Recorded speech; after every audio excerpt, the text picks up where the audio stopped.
پرکھ نہ ہونا کہ کسی نے کسی کی ذات سے پیار کیا ہے تو ابو بکر صدیق نے میرے مصطفیٰ کی ذات سے پیار کیا ہے صلی اللہ علیہ وسلم، حضور کی ذات سے محبت کی۔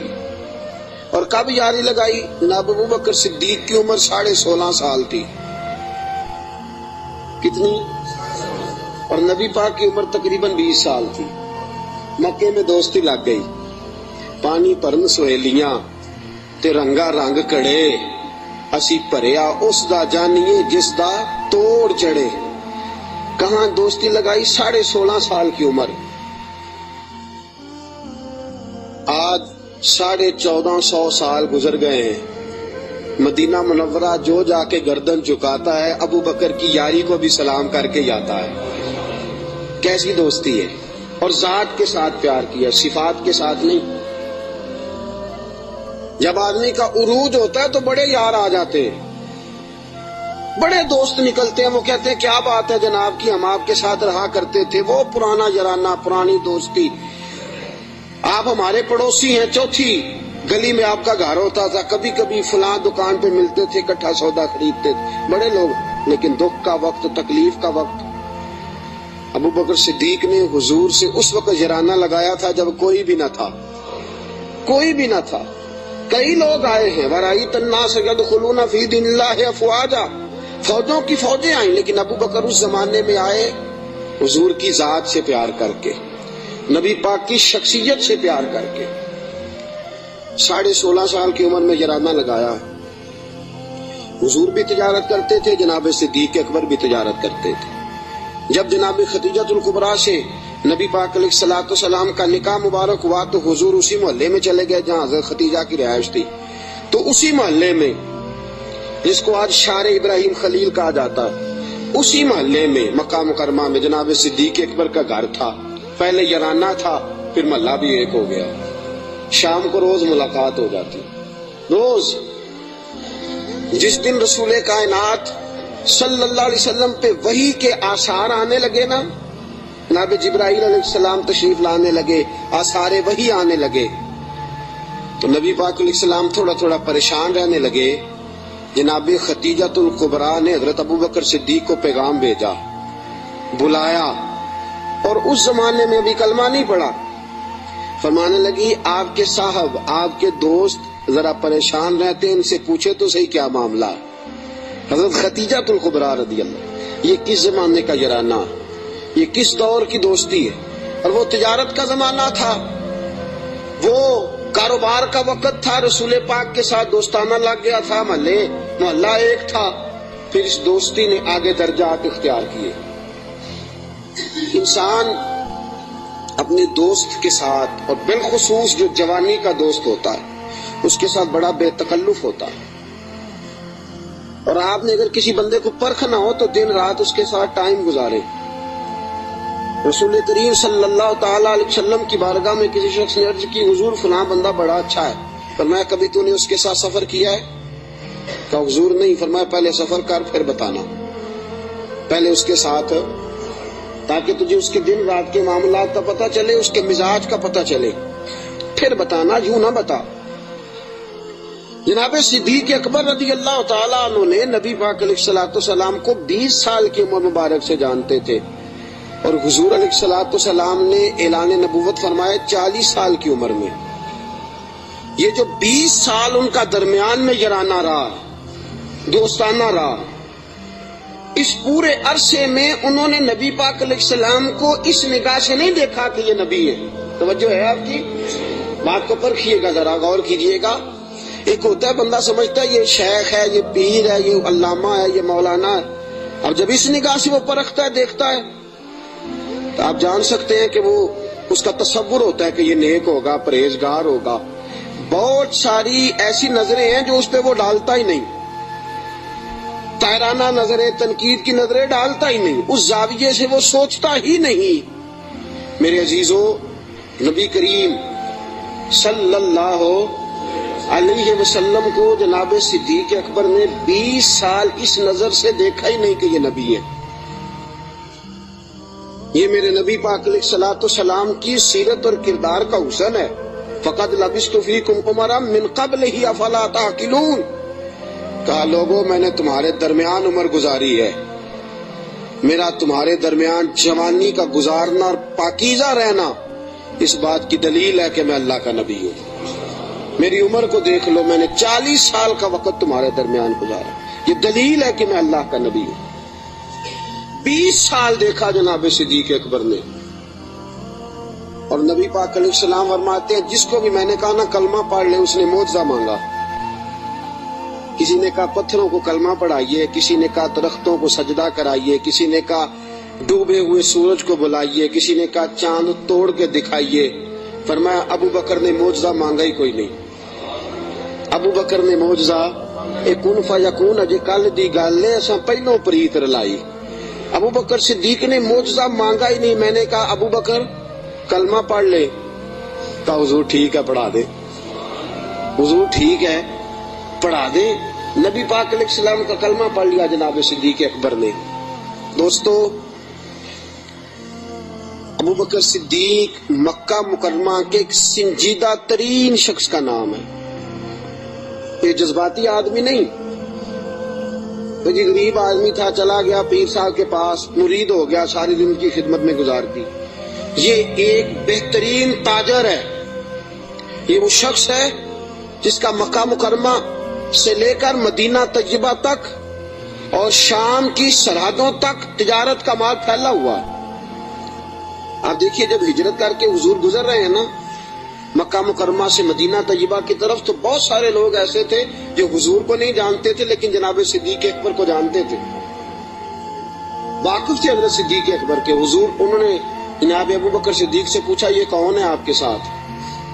تو جناب صدیق اکبر یہ تو بتا نہیں سکتے تھے کہ یہ نبی پاک ہیں، اس لیے کہ بات پھیل جاتی، کافروں کو پتہ چل جاتا۔ پتہ کیا فرماتے تھے؟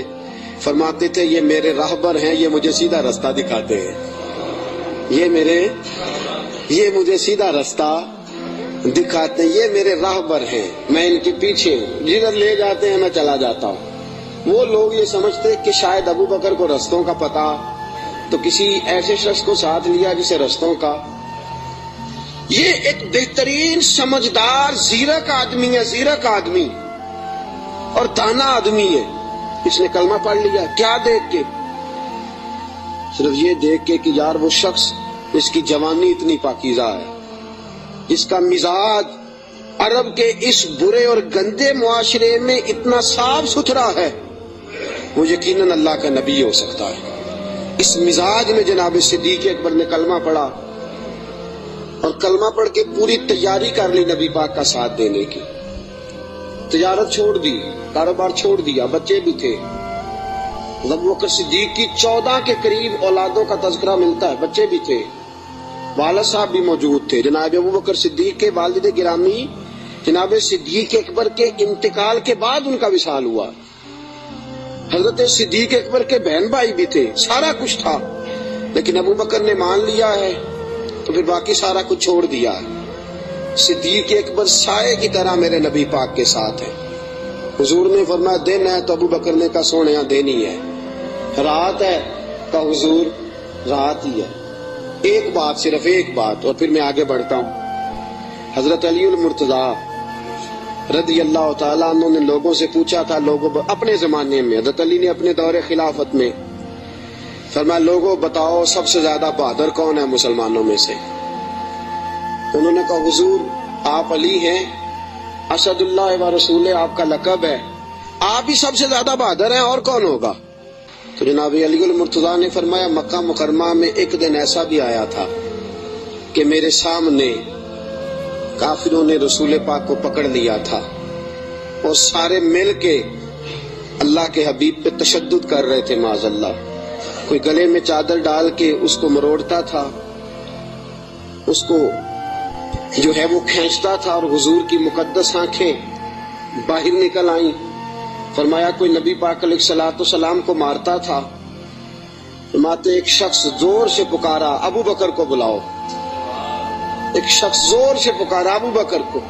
نبی علی المرتضیٰ فرماتے ہیں میری 13-14 سال عمر تھی، میں نے ابو بکر کو آتے دیکھا، نہ سر پہ ٹوپی تھی نہ پیروں میں جوتا تھا۔ ابو بکر دوڑا ہوا آیا،